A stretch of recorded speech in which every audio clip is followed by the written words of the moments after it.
propuestas. Se Digo habla, números redondos, ¿no? Se habla de 10, ¿sí? Te las voy a enumerar, te las voy a clasificar incluso, si me permites. Se habla de 10, no sabemos, a lo mejor se juntan 2, qué sé yo, ¿no? Pero se habla de 10 de gran calado, Pepe. O sea, un presidente, yo siempre he mantenido, fíjate que los presidentes en el último año tienen la posibilidad de mandar iniciativas porque ya se van y no pagan el costo de, digamos, el costo que conlleva cualquier iniciativa en términos legales, sobre todo en términos económicos y en términos de afectación al régimen, ¿no? Pero creo que el presidente sí, en esta ocasión, yo no lo había visto, tengo una investigación de 30 años de votaciones en el Congreso y análisis de iniciativas PP académico, lo hice en el CIDE, nunca había visto un año de cierre con 10 reformas constitucionales, ¿sí? Ni aún en las épocas del PRI, que sabían que le entregaban la estafeta al propio PRI, ¿sí? Y para, digamos, allanarle el camino. Entonces, no me queda más que pensar que esto es un distractor, que es una cuestión electoral, ahora te voy a decir por qué, y coincido con nuestro amigo Leo Zuckerman y Carlos Elizondo, que los dos coincidieron en decir que, pues, es una irresponsabilidad lo que están haciendo, por ejemplo, en pensiones, pero que quizá lo que debería de hacer la oposición es doblar la apuesta. Ahora te digo por qué. Exactamente. Ya sé por dónde vas. Pero no es mi argumento, ¿eh? Lo que es más, me encantaría... ahorita vemos los argumentos. ¿Cuáles son, a grandes rasgos, sí, cuáles son las reformas constitucionales que pretende el presidente pasar, enviar al Poder Legislativo para que se aprueben antes de las elecciones? Porque ahí está la clave de todo esto. No, en realidad, él sabe que no las puede pasar antes de las elecciones. Eso voy. Pero es un argumento para decir, miren ustedes, yo paso esto por el beneficio del pueblo de México, y quienes se oponen, los que no quieren el cambio, los que no quieren la cuarta transformación... Luego entonces vota por Claudia. Los conservadores, entonces vota por quien te va a dar este cambio. Correcto. Es una estrategia impecable, astuta. Ahora, sí tiene la posibilidad real, según el resultado de las elecciones, que cuando se instale la Cámara de Diputados, ¿sí?, del 1 de septiembre, bueno, del Congreso, del 1 de septiembre al 30 de septiembre, las puede pasar según el resultado de las elecciones. Si por algún motivo obtiene la mayoría calificada de 2/3 partes, tanto en diputados como en senadores. Estamos hablando de 388 diputados. 333. 333 diputados. 334 diputados. O 34. Perdón, me confundí. Y 88 senadores. Exacto, senadores. 85. Mira, yo las dividiría en dos. Aquellas que son netamente electoreras, ¿sí? Y ahí pongo yo, entre otras cosas, pues las pensiones, ¿sí?, al 100%, retirarte con el 100% de tu sueldo, la constitucionalización de que el salario mínimo se mueva en automático con la inflación. ¿Arriba la inflación? Sí, o vaya, parejo con la inflación cuando menos, pero en la Constitución, la ley de austeridad republicana, sí, que nadie gane más que el presidente. Que el presidente, a la gente le gusta esta idea de que hemos mostrado en varias investigaciones, gente de diversas instituciones académicas, que no hubo tal austeridad republicana. Tenemos el presupuesto de gasto más grande de la historia de todo México, y la tercera de estas, digamos, que son más electoreras, es constitucionalizar los programas sociales, todos, los 7 principales: Sembrando Vida, las becas del bienestar, Jóvenes Construyendo el Futuro, Aprendiendo a Leer, en fin, los 7 que son a los que más dinero, desde luego los adultos mayores, que esos estén en la Constitución de forma tal que si llega otro presidente o presidenta no los puede echar para atrás.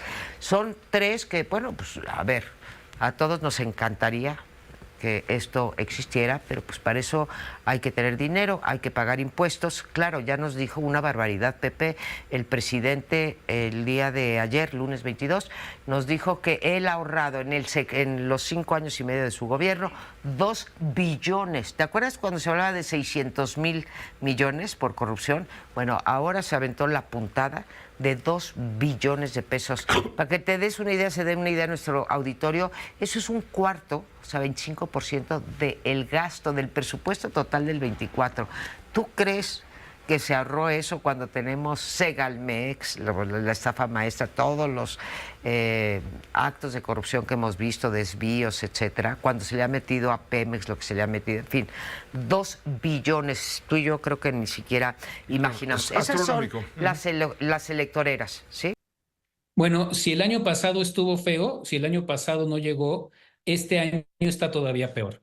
Gracias al Niño, la sequía estuvo bastante más fuerte este año que el del año pasado y ahora está calculando tanto SACMEX como Conagua que no va a haber la cantidad suficiente ni siquiera para llegar con algún tipo de agua para mayo o para junio. Esto es, van a tener que interrumpir muy probablemente del sistema Cutzamala la provisión de agua a la Ciudad de México. Y recordemos que pues, el sistema Cutzamala nada más da el 35% del agua que tomamos en el Valle de México, entonces, que utilizamos en el Valle de México. Entonces, quiere decir que 30% de los habitantes de esta ciudad no van a tener agua y se están teniendo que tomar y se van a tener que tomar muchas provisiones al respecto. Ahora, se está mezclando esta crisis justamente en un momento de proceso electoral. También tiene tintes de carácter político todo esto. Claro que sí, y ese es otro de los grandes problemas. Justo estamos en año de elecciones y yo lo que escribo justamente en Gato Pardo es que es ahora cuando se supondría que nosotros podríamos de alguna manera castigar o llamar a rendición de cuentas a los gobiernos que han hecho mal las cosas y premiar a los que lo han hecho bien por medio del voto. Sin embargo, justamente porque el problema del agua es un problema en el cual nos puede dejar de surtir, pero a la vez es un problema que puede generar soluciones o generar culpables ajenos a los políticos, que eso es lo que normalmente hacen los políticos. Entonces ya lo vimos en el 2012, cuando estaban las elecciones de Peña Nieto, Felipe Calderón, tuvimos una crisis relativamente fuerte de agua y lo que sucedió fue que los gobiernos sacaron de otros lados, perjudicando mucho más al ambiente y el futuro del valle, que es lo que ahora estamos sufriendo, y para evitar tener problemas en los votos. Entonces, en lugar de que fuera una rendición de cuentas, la pueden utilizar todos los candidatos como golpeteo en lugar de tratar de resolver el gran problema para estos 22 millones de habitantes que somos nosotros. Bueno, estamos muy contentos aquí en African Safari por este proyecto que la verdad fue una tarea titánica, pero gracias al esfuerzo de todos los miembros del equipo de African Safari se logró finalmente. Benito está en Puebla. Benito ya es poblano. ¿Cómo es que, Así es. claro, Benito es poblano ya a partir de esta madrugada? ¿A qué horas llegaron finalmente? Eran todavía horas de la madrugada, nos decía nuestro reportero, por ahí de las 3, 4 de la mañana. ¿Habrá cuarentena para Benito? Así es, a las 3:30 de la madrugada estaba llegando Benito y estaba la carretera llena de personas que estaban echándole porras, que estaban desvelándose un poquito para poder ver el convoy de African Safari cómo llegaba Benito a Puebla. Y sí, efectivamente entró directamente a una casa de noche, de que es donde va a estar durante algunos días, mientras se aclimata, mientras empieza a escuchar a todos los animales que lo rodean, otras jirafas, antílopes, impalas, incluso leones que se escuchan muy de cerca de donde está Benito, y entonces pues bueno, va a estar ahí un tiempo, unos días nada más, para que nuestros especialistas verifiquen que viene perfectamente de salud, y después se va a reintroducir al grupo de jirafas. Y la verdad es que ¿Cómo le hicieron para librar la altura de las casetas de cobro porque la jirafa creo que mide 4,5 metros? Así es. Venía en una plataforma, en un camión especial donde le dicen un lowboy, que tiene una parte un poquito más baja, y entonces pues cupo perfecto. Más que nada, más que las casetas, pues bueno, había de repente cables que estaban ahí cruzando, de repente letreros, ¿no? Pero el equipo de African venían otras dos camionetas en el convoy que podían mover algún obstáculo que pudieran encontrar. Y bueno, mientras tanto estábamos acá todos esperando, preparando la llegada de mi hermano Fran Carlos y todo el equipo de Africam Safari que acompañó esta travesía. Fueron más de 30 horas de trayecto, la gente muy desvelada, pero muy emocionada, porque ha sido algo increíble ver cómo todo México, incluso muchas otras partes del mundo, se unieron, ¿no? En esta gran hazaña. Todos estaban de acuerdo con que había que salvar a Benito y sobre todo había que traerlo a Africam Safari para que aquí pueda desarrollar medidas. Justo es la pregunta, Gregory. ¿Por qué había que salvar a Benito? Estaba en peligro de morir. Pues mira, la verdad es que las condiciones climáticas ahí en donde estaba originalmente, en Chihuahua, pues eran muy extremas, o sea, un frío tremendo. Y pues bueno, no tenía una casa de noche, algún resguardo, y sobre todo aquí en Africam, pues Benito va a tener la oportunidad no solamente de estar en un clima mucho más noble, sino que va a poder convivir con otros animales de su especie. La verdad es que las jirafas son animales muy sociales y necesitan esa interacción. Entonces aquí Benito no solo va a poder tener compañía, además es posible que incluso pueda tener pareja. Entonces pues es algo que nos emociona muchísimo, porque Benito tiene llega a aportar sangre fresca para mantener viable nuestra población genéticamente, y es algo, pues la verdad, muy positivo, no solo para Benito y su pareja, sino para la especie en general.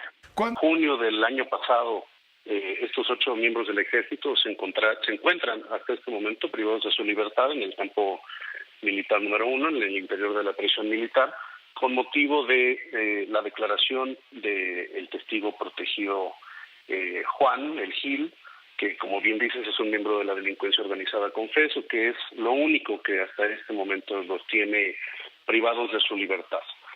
Ha sido un proceso largo, contrario a lo que ha circulado en algunos medios en los que se habla de algún favoritismo a las resoluciones que atañen al ejército. Esto no es así. Me parece que desde junio del año pasado hasta el día de hoy estar presos, pues no creo que ninguno de nosotros quisiéramos atravesar por ese vía crucis, y ha sido un proceso largo de batallas judiciales, no sucedió mágicamente. Nosotros solicitamos a la juez segundo de procesos penales federales en el Estado de México el cambio de la medida cautelar de prisión preventiva oficiosa, ya que esta ha sido considerada por los estándares internacionales como violatoria de garantías individuales.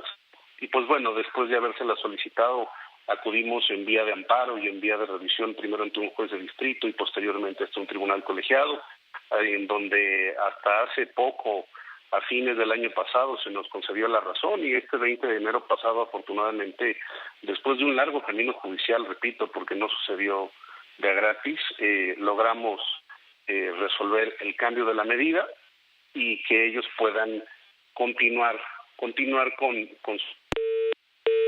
Ah, caray, se nos perdió momentáneamente la comunicación, la trataremos de restablecer, pero sí, es un hecho que ciertamente ha desconcertado y por lo mismo ha generado polémica, por decirlo menos, ¿no?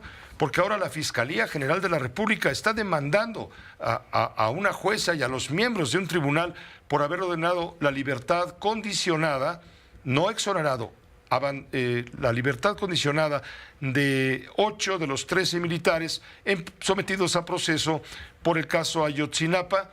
Ellos fueron, a decir de los abogados defensores de César Omar González, como parte del equipo, ellos fueron detenidos sin una sola prueba real en su contra, salvo los testimonios de sicarios reconvertidos en testigos protegidos por el exfiscal especial del caso, Omar Gómez Trejo, con el respaldo del subsecretario de Gobernación, Alejandro Encinas. Abogado, estamos tratando de recapitular cuáles son las causas de por qué están ellos en la prisión, y vemos que sin pruebas fueron a dar a la prisión basados en los testimonios de testigos protegidos, respaldados por el que fue fiscal especial del caso, me refiero a Omar Gómez Trejo, y el respaldo de quien fue subsecretario de Gobernación, Alejandro Encinas. Así es, se trató todo este caso de una lamentable fabricación en contra de los miembros del ejército mediante el uso y abuso de la figura de los testigos protegidos, que no hacen otra cosa más que declarar lo que a la autoridad le conviene, ¿no? En este caso, afortunadamente, después de acudir a amparos y recursos de revisión en materia federal desde junio del año pasado, no fue un proceso sencillo, fue un proceso largo, logramos el cambio de la medida cautelar para que ellos puedan enfrentar su proceso en libertad. Esto no Ahora, quiere decir que el juicio haya concluido. Claro. Es simple. Es un cambio de medida acorde a los estándares internacionales que protegen los derechos humanos de cualquier persona que pretenda ser privada de su libertad. Como si los militares no tuvieran derechos humanos. Ahora, ¿qué te parece el hecho de que ahora van tras Raquel Ivette Duarte Cedillo, la jueza federal del Estado de México, por haber permitido que estos hombres militares continúen el proceso en libertad condicional? Yo creo que primero hay que dejar claro que no se trata de que ella haya permitido o no permitido, ni se trata de favoritismos. Se trata de la aplicación de la ley y se trata de que prevalezca en este país la justicia y el Estado de Derecho. El Estado mexicano yo creo que tiene su fortaleza en su legislación y sus instituciones y lo único que hizo la juzgadora fue hacer cumplir las normas internacionales en materia de derechos humanos que han establecido que la prisión preventiva oficiosa es inconstitucional, es inconvencional y es violatoria de derechos humanos. Escuchaba la entrevista que le hiciste al abogado de los militares que liberaron, bueno, los liberaron para seguir proceso, como él mismo lo dijo, y tú le decías con toda la razón que se estaba politizando el caso, Pepe. Pero yo te diría, es que este caso se politizó desde el primer día. Y, por cierto, este año, 2024, se estarán cumpliendo 10 años, Pepe. Imagínate, ya pasaron 10 años, una década completa desde el tema, desde aquella noche fatídica en Iguala, en que desaparecieron los 43 estudiantes de Ayotzinapa. ¿Quién politizó? ¿Quién fue el que empezó a politizar este caso? Pues fue nada menos y nada más que López Obrador y su gente, que vio en este caso una gran oportunidad política. Recordarás el famoso eslogan de "fue el Estado", ¿no? Argumentando que había sido el Estado mexicano el que había desaparecido a los muchachos de Ayotzinapa. Y luego ya en la campaña del 2018, bueno, pues López Obrador dijo, si yo gano la presidencia, yo sí voy a resolver este tema de Ayotzinapa. Y efectivamente entró el presidente López Obrador, nombró a Alejandro Encinas como subsecretario, quien se encargó de hacer una comisión de la verdad del caso Ayotzinapa. En la fiscalía se nombró un funcionario, la verdad hay que decirlo, bastante eficaz como fiscal especial del caso, y las cosas estaban caminando hasta que el presidente López Obrador se topó con una muralla. Y esa muralla es una muralla enorme de color verde que se llama el Ejército Mexicano.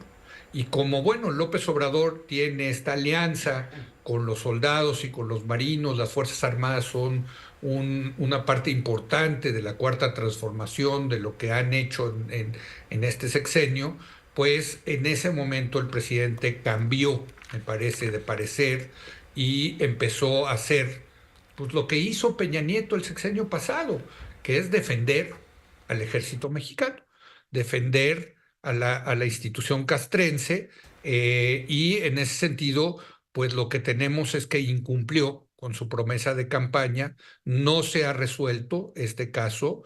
Creo, Pepe, me temo decir, y me da mucho coraje y mucha lástima por los papás de los estudiantes, pero creo que al final del día no se va a resolver este caso de Ayotzinapa, porque pues todo indica que sí hubo algún tipo de involucramiento del ejército incluso de la Marina ya después en el tema de Ayotzinapa, Pepe. La acusación de Xóchitl, acusando justamente que están ustedes subvencionando la campaña de Claudia con moches.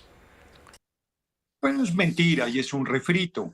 Fue desde la semana pasada o antepasada, ya no fue que empezó esa intriga, que ciertamente no salió de la derecha, salió de San Juana Martínez, que fue directora de Notimex, y que el compañero presidente defendió con todo. Yo no tengo buena impresión de esta exfuncionaria. Lo personal conmigo fue muy majadera, la verdad sea dicha. Ella apoyaba a Claudia Sheinbaum Pardo rumbo a la candidatura de nuestro movimiento, y ahora sorpresivamente salió con esa versión que ha sido desmentida tanto por la lideresa del sindicato de Notimex como pues, no hay un solo trabajador que diga es cierto, a mí me quitó. O sea, es mentira, es un absurdo. Y la virtual, como dice, candidata del Frente Guango de derecha, desesperada de que no sube por más que hace, se queja de cerco mediático y en un día estuvo con López Dóriga, con Ciro Gómez Leiva, no me acuerdo con quién más. Entonces, y ha gastado gastó más que Claudia en la precampaña. Es una psicofanta, hombre, es una farsante. Sabe bien, ella no trae ninguna prueba, ningún elemento, porque es falso. Y solo se ha montado en la denuncia de San Juana Martínez para presentar esta denuncia. Sí, en cambio, no ha dicho nada de la información que acaba de salir de que en su declaración patrimonial no incluyó una empresa con la cual ha ganado en los últimos tiempos 400 millones de pesos, sin contarlos, que eran cuánto, 1,000 y pico de millones o algo así de empresas con negocios al cobijo del poder. La verdad es que Xóchitl Gálvez representa bien al Frente Guango de derecha, es igual de corrupta que los que la acompañan, y entonces buscan desviar la atención del convenio, de las cosas que han hecho, tratando de enlodar a nuestra ya formal candidata. El domingo el Consejo Nacional de Morena, por unanimidad, determinó que Claudia Sheinbaum Pardo sea candidata. No sé si viste el discurso, Pepe. Sí, lo vi, claro.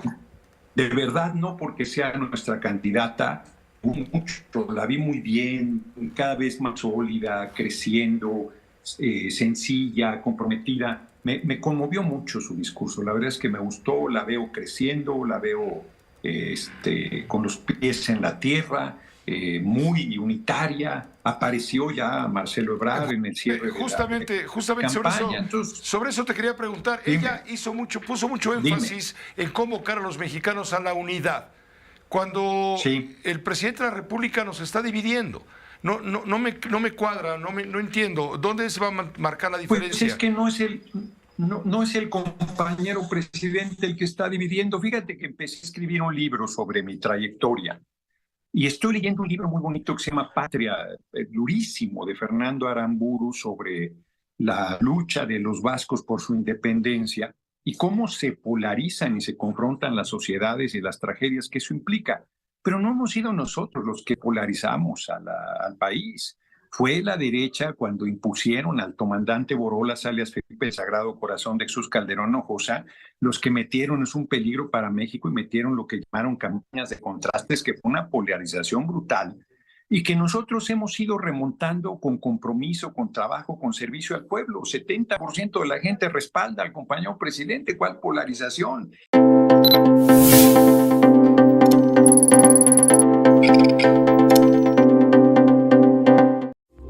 Esta fue una producción de Grupo Fórmula. Encuentra más contenido como este en radioformula.mx.